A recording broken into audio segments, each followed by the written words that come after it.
Hey everybody, back with another video, kind of jumping into this midway here. I have a Galaga board from Kapow, on KLOV and on YouTube. So Kapow dropped this off or wanted me to take a look at it. I have a different video board, my spare video board on here, and then I have his CPU board. And I've already done some testing of chips and, verified that those customs work in the other board. But let's power it on. Got some extra power wired up for the video board. And this is the boot process you get. Looks good.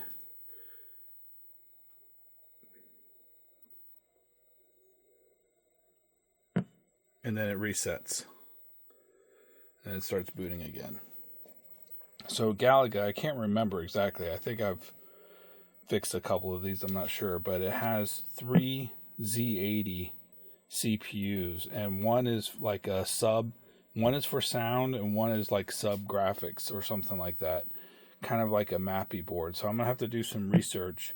But what I think is happening is the main CPU, depending on which one goes first, kind of like pole position. Maybe like the sound CPU boots up first and then...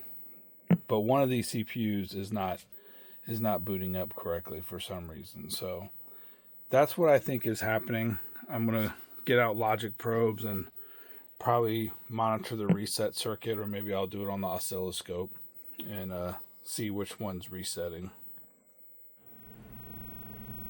All right, I've been probing around. Let's go ahead and power on there.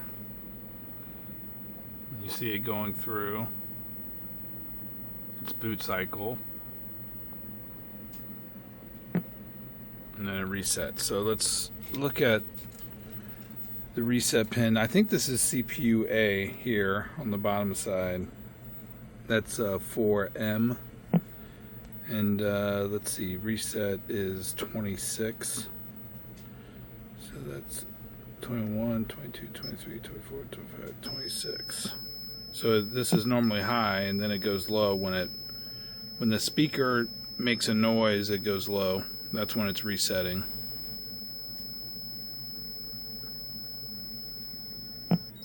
So, and then this is the other Z80. 1, 2, 3, 4, 5, 6.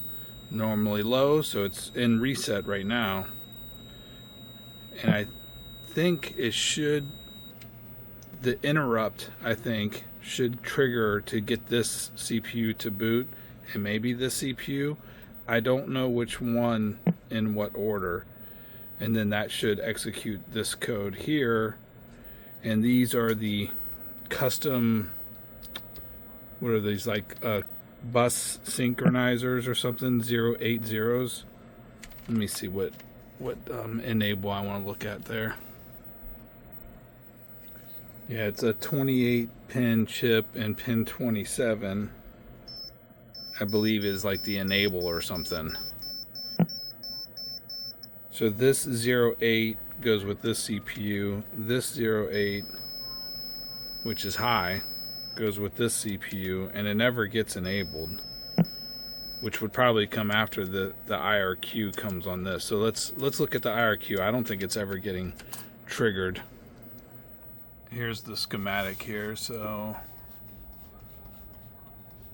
there's 4M, and you can see the power on reset is what actually triggers the reset here. And then there's IRQ1 comes into pin 16, which is, I think, what is pin 16? I think it's IRQ. I'm pretty sure. Interrupt request. And then the other Z80, the next one is 4J, and that it gets triggered by IRQ2, and it gets reset by the reset line, not by the power on reset. And then there's this non-maskable interrupt 2 signal comes into pin 17. So we want to look at pin 16. I don't think pin 16 is ever triggering to get that CPU going, which is at 4J. And then 4E is, there is not an IRQ3, I guess it just says P, but there's an NMI3. Maybe this third Z80 is always pulled high, pin 16. Let's look at that. All right, if I can do this on the camera here. Pin 1, 9, 20, 19, 18, 17, 16. That's the Z80 at 4J.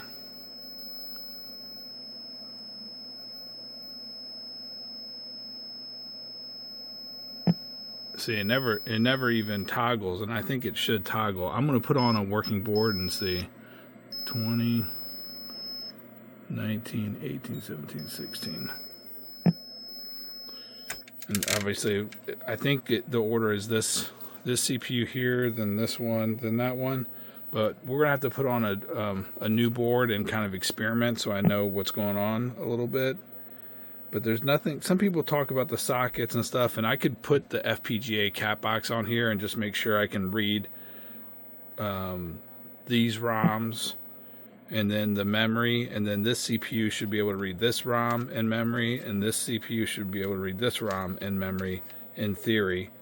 I've never tried that, but let me go ahead and put a working board on and see if I can make some progress. Okay, I have my working board on here. Not sure where this is the next day. I'm not sure where I left off, but I also have the test wired up. This board makes a little sound when it boots up, like a lot of Galagas do.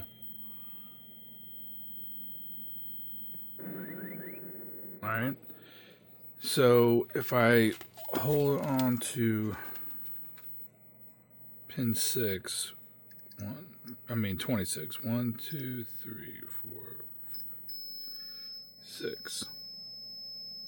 And then I hit reset. 3, 4, 5, 6. So it's low. Let's see if I can get both in the screen.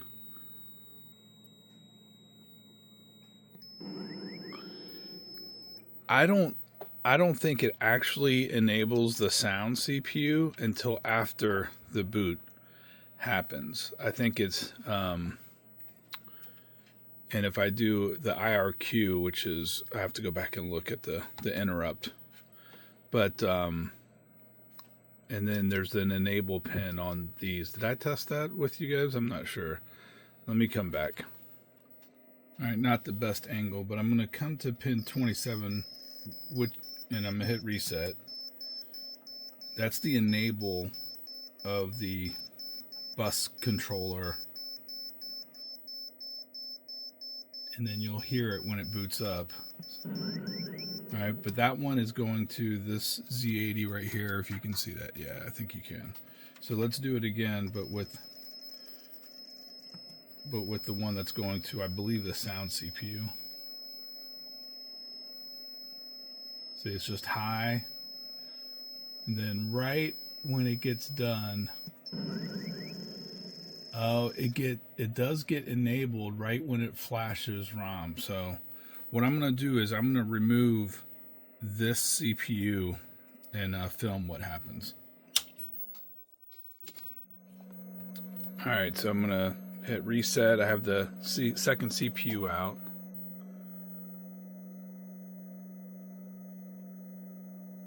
And you can see that the tone, or you can hear the tone is a little bit different that the PCB is putting out. And then it stops at RAM OK. So that's what my other board should do as well. But this is a working board, so we're just going to, let me set this back up on the, all right, so what we're going to do is put our, zoomed in here quite a bit, on pin 27. This is the bus controller, that the main one. All right. Yeah, and it's toggling right away as it goes through the boot process.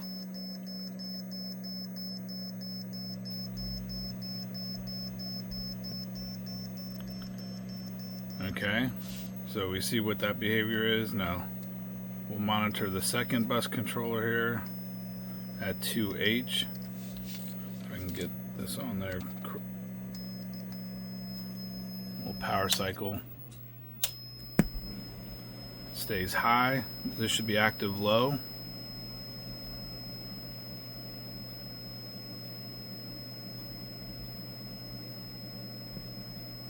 And it never changes, and I have RAM OK, as you can see right there. RAM OK, it never changes. Now let's do the third one. This is at 2E.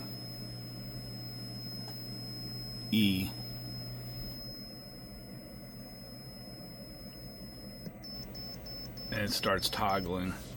So 2E bus controller goes to this E80. So it seems like it goes through the boot process, and with this CPU pulled out, it will stop at RAM OK. This Z80 is probably doing something, and I think I have enough to go on. So to compare behavior to the non-working board. Alright, I have my non-working board, and with the second or the sound CPU, I think it's sound, we don't know yet, 4J, I think it is the sound one, and it's just still resetting. It doesn't stop at RAM OK, so that makes me think that it is not to do with the enabling of this or that. I think it has to do with this CPU and 2E. And the only time this gets toggled is at reset. So either this Z80 isn't able to read all of its ROMs, or, well, actually, let's check the enables. Pin 18. Let's see here. All right. Check the enables here. So that looks good. That's the first one before it resets. See if this one ever gets enabled.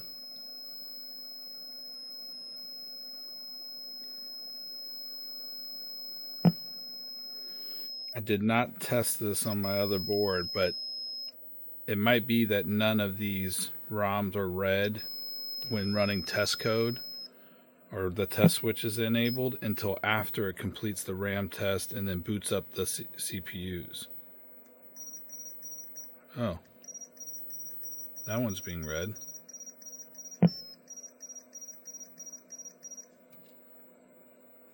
$13, $14, $15, $16, $17, $18. $13, $14, $15, $16, $17, $18. I'm gonna have to see if it actually reads those.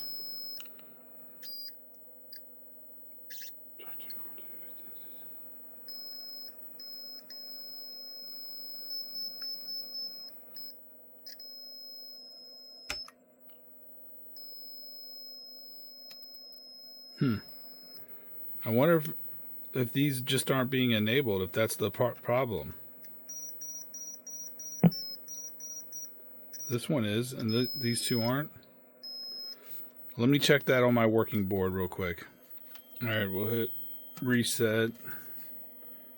13, 14, 15, 16, 17, 18.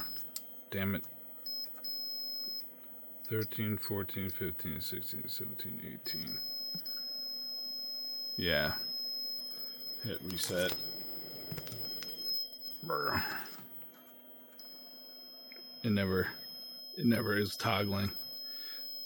This is the working board, so these two don't get enabled at all until after the RAM OK, and then it tries to enable these two, but obviously it stops the test code from running. Okay, I'm kind of losing track as I do a lot of probing off and thinking off camera here, but this 4E and 3E are the sound. So 4E, 3E, and then I guess it's 2E for the custom data something. What is it? Yeah, the data bus controller. So those three go together and I've been looking at the NMI lines to see if this is actually getting enabled. This is the working board. All right, hopefully you can see this. So obviously 2H, oh, 2H? Why isn't that 2E? Oh yeah, I'm looking at the wrong one. There we go. Okay. 2E, pin 27, I think we looked at that. That was not getting enabled. But of course, that enable comes from 4B, which partially is from mem request and memory refresh and the address lines of 4E. So 4E has to start doing stuff before that data bus controller or whatever 2E is, 08XX. Before that does anything, I think. So that's what brought me over here. So like, what is causing 4E? What makes 4E boot up? And the best guess is the bus request and the IRQ are pulled high. It says P, and that doesn't really tell me. That's like, what's that mean?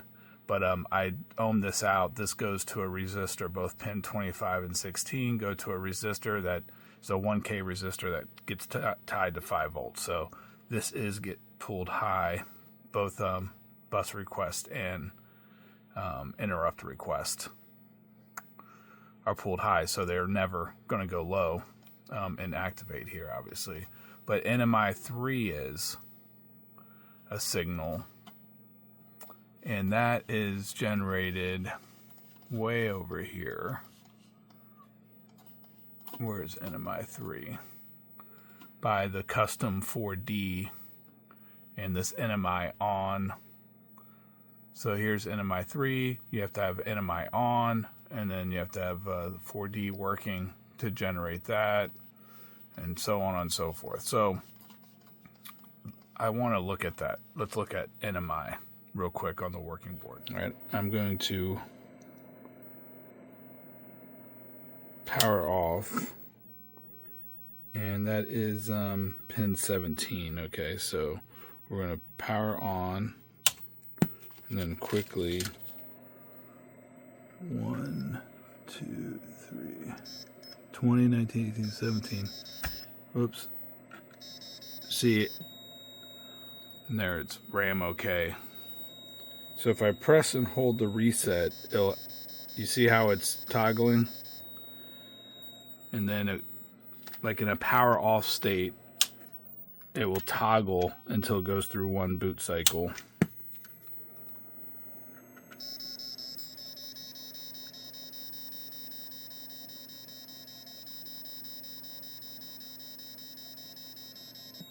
And then it just stays low. So let's see if the other one's doing that. The non-working board. All right, we're going to power on. Slightly different behavior on this. From a dead cold boot up, it's low. Goes high for a split second, and this is the sound CPU, and this might be why it's not making any sound. These Galagas, so it has a slight different behavior, but if I hit the reset, the NMI does toggle, so I don't think that's our issue, unfortunately. I guess I'm going to have to break out the FPGA CAT box and just verify the Z80 can read its ROMs, read the memory, which is over here on this board, and then I'll do it for each of the Z80 sockets. Make sure it can read the ROMs, read the memory, and then if that doesn't figure anything out, I'm going to have to do signature analysis because I can't figure it out. We might need to see if there's a broken trace or something like that, and signature analysis might help us there. But this board has not been touched. Doesn't look like it. Even this replacement at 3C looks like it was factory, which is kind of crazy. And this board is a little bit different than the other board because you can hear, like, there's no noise right now coming from it. So there's something slightly different with the behavior. It's not toggling right away on a cold power up, which is interesting. Alright, I have my CAT BOX FPGA hooked up. Took me a while to re-familiarize myself here. Let's zoom in just a little bit. There we go. Hopefully you guys can see this, because I can't. We're going to go setup, load config, Namco, Galaga, and then I have my own. So I'm going to load up, connect that, and we're going to go ROM, and we're going to detect the version, and it read all the ROMs, and it's Galaga Midway, as you can see here. And then we'll do our RAM test, start RAM test, and it reads all the RAM at 1K, 3F, 3L, 3J, which is on the graphics board. Everything looks good, right? Do I have any? No, I don't have any signatures for this. All right, so let's load config, Namco, Galaga, sub, and let me move this Z80 here adapter into the sub CPU at 4J. All right, I got it at 4J. Come over here, we're gonna connect to our FPGA CAT box. Clock detected, 3 megahertz. Let's go to our ROM, detect version, and it's Galaga Midway. It says it passed. That's the checksum right there. And we'll go to RAM, start RAM test, and it can read the same memory space as the other Z80. So that looks good. So now let's go back to setup, load config, Namco, Galaga, sub CPU 2. Man, I have to power off and swap it here. All right, there we are. Go ahead and connect. Open that.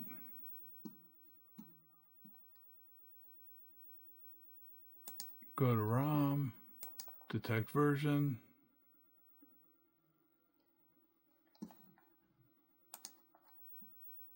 Oh, it's not connected. Oh, that's because I don't have it powered on. Let's power on the board. Open there. Alright, now it's connected. Go to ROM. Start ROM test. Yeah. It cannot find the ROM version. Galaga Midway or just regular Galaga. It's getting weird results back on the data bus. If I go to my RAM test,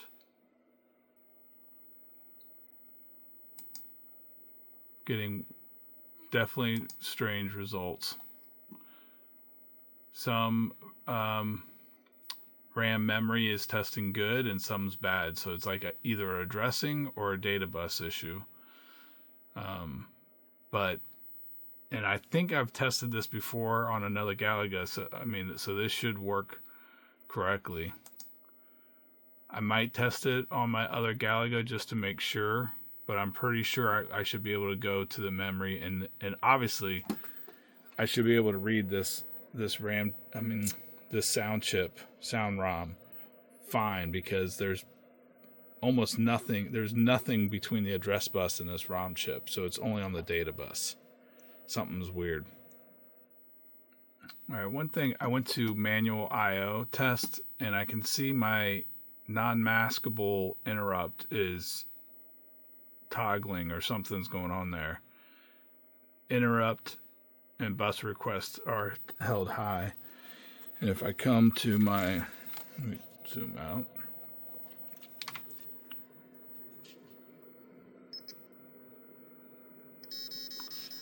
Yeah, that's the NMI. So that could be causing a problem with it. Maybe it's a false reading. I'm not sure. I'm going to try the other board and see if it behaves the same. But that seems weird. All right, so this is the working board. And you can see this here. That's pin 17, the NMI. And that looks the same. Let me unhook. There's a little noise there from the speaker. Maybe, I don't know. It's annoying.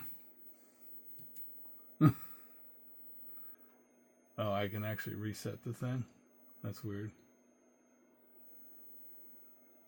Oh, because I have the Z80 in there. The board's actually trying to boot. Look, RAM okay. While I have the cat box on here. So that is a difference. If I go to ROM, start ROM test, it looks good. RAM, start RAM test. Passed fine the last time. There you go. Let me, where is my repeat? There we go. Yeah, it only failed one time.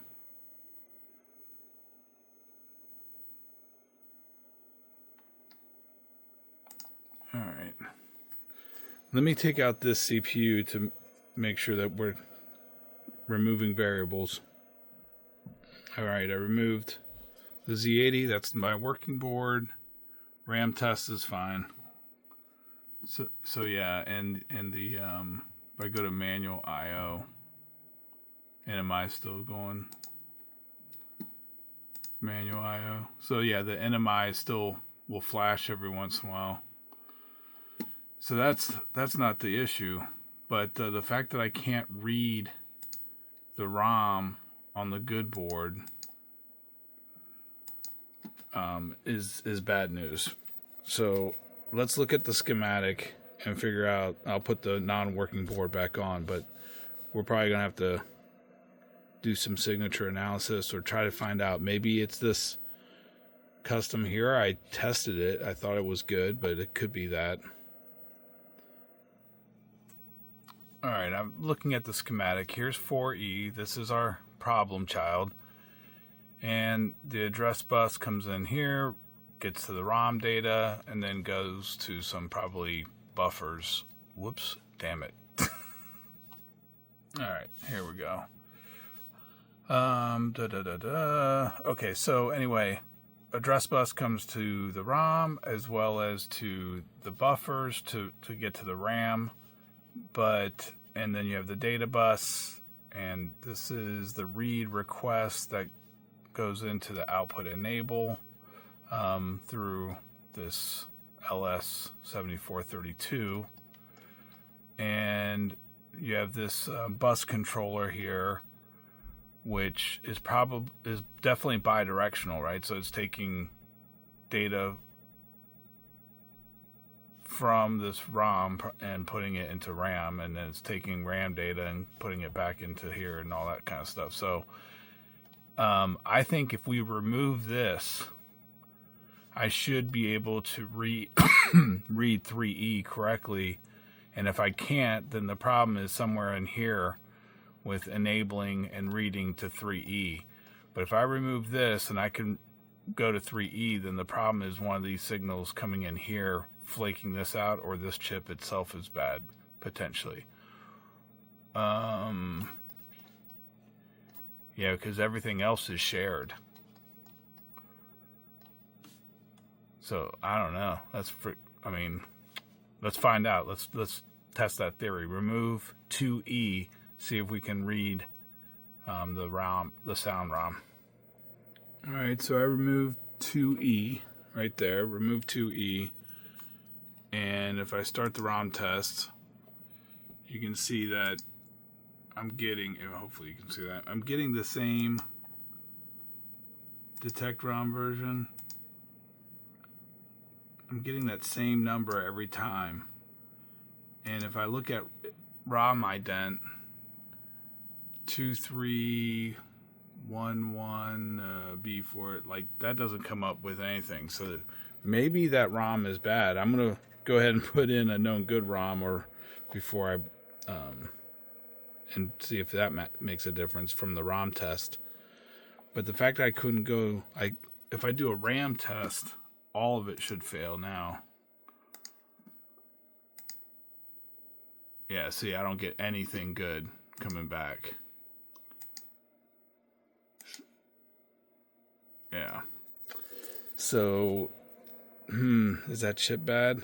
And that ROM bad? I don't know. Something weird's going on. Alright, so I swapped the ROM in there. And let's go here. Detect ROM version. I am still getting that 2311V4F5. So the fact that it's consistent is so weird. Maybe that I could decode that on... No, I'm not going to be able to decode that. That is a SHA hash or something. No, it's CRC32. It says right there. Duh. But the fact that it's consistent is really strange. Just highlighting, this socket does look like it was replaced. That socket right there. Maybe all of these sockets were. I'm not sure. I'm gonna inspect the board. Let me see. Does this thing actually tell me?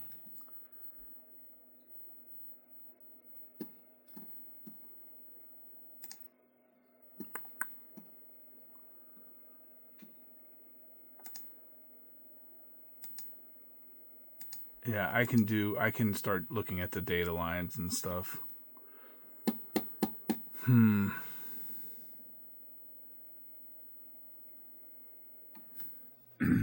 Alright, looks like I made some progress here.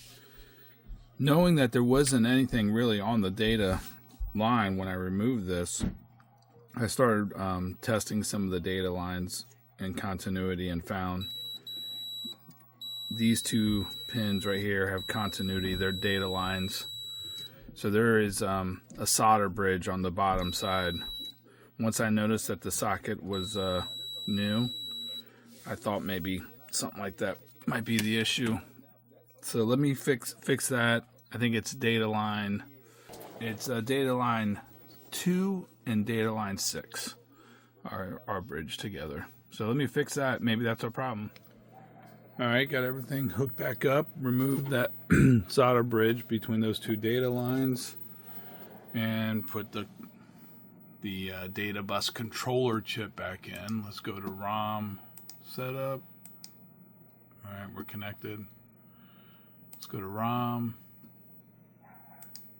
Boom. Passed the ROM test. RAM's good. I think that was our problem. It was a simple solder bridge, and it wasn't that easy to see. I went under the magnifying glass like this thing right here and couldn't really see it just from visually inspecting the board. So let me put everything back up and see if this board works. Alright, I got everything back. All the Z80s are in. The original sound ROM. Everything's together, so let's power it on.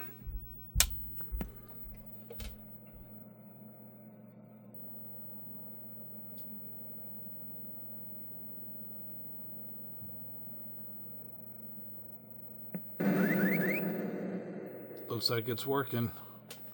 RAM okay, ROM okay.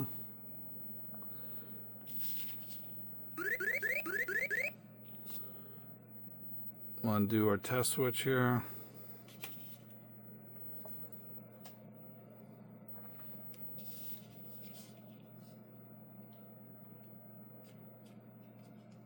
Coin up.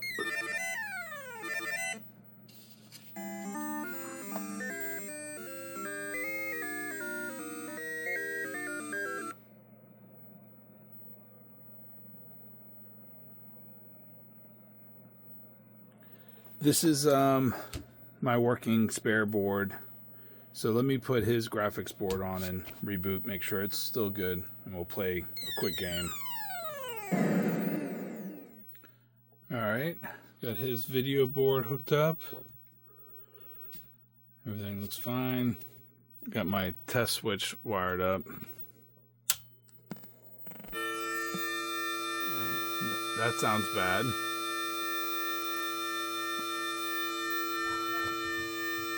I don't know what's going on there.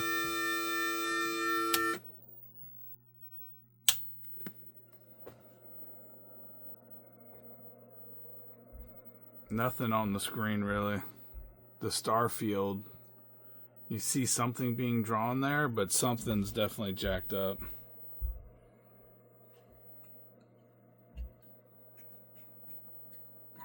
Alright, let me, I'll see how long this video is. If it's not too long, I'll come back and fix the video board.